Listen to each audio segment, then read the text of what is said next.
Thank you, Mr. Speaker. Alberta's population is booming. Canadians from coast to coast are flocking to our province to take part in Alberta Advantage and the boundless opportunities Alberta has to offer. As a result, demand for housing in my constituency of Calgary East and across Calgary is rising rapidly.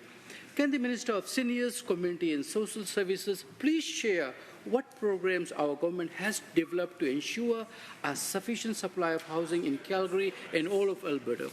The Honourable the Minister of Seniors, Housing, Community and Social Services. Our government's working on our Stronger Foundations plan, Mr. Speaker. We'll create 82,000 more affordable houses in households, I should say, in our province, Mr. Speaker, between now and 2031. We're also investing $250 million. The Honourable the Minister. We're investing $250 million in things like rent supplements, Mr. Speaker, $9 billion overall with our partners in our affordable housing program. Mr. Speaker, a sharp contrast from the NDP, whose plan is to force homeless people to live in tents, to make more people homeless, who made the affordable housing stock go down under their watch, Mr. Speaker. The order. The only one with the call is the member for Calgary East. Thank you, Mr. Speaker, and thank you, Minister. Given that affordable housing provides safe, stable homes for families in need, allowing them to use more of their income on their other essential needs. And given that a growing number of my constituents have voiced concerns about affordability and access to housing, can the same minister explain the Alberta's government plans to create more affordable housing in our province? The Minister of Seniors, Community and Social Services. Mr. Speaker, we're also focused on reducing red tape, working with our municipalities to bring in more houses, Mr. Speaker, and I'm excited to report that Alberta has the most houses being built in their history, Mr. Speaker.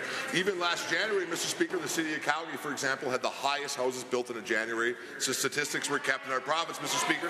While everywhere else in the country, house supply is going down, Mr. Speaker, and the biggest thing we're going to do is fight against the NDP's plan to bring in rent control, Mr. Speaker, which will make more people homeless, Mr. Speaker, and will make sure that our housing stock will continue to go down. Order. The Honourable Member for Calgary East.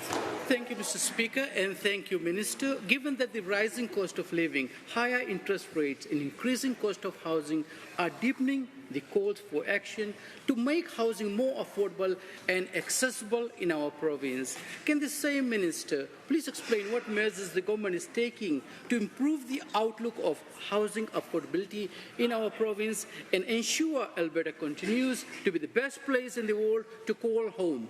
The Minister. Well, Mr. Speaker, unfortunately, the NDP's watch, we saw affordable housing stocks go down by 50%, Mr. Speaker, which is probably why their affordable housing plan, Mr. Speaker, is to make homeless people live in tents, Mr. Speaker. But this government has built almost 5,000 new affordable housing units since 2019, Mr. Speaker. It is on track to build another 82,000 affordable housing units, Mr. Speaker, while all the time having the best growing housing industry anywhere in the country, Mr. Speaker. Alberta is getting the job done, Mr. Speaker, and we're going to continue to bet on our great province.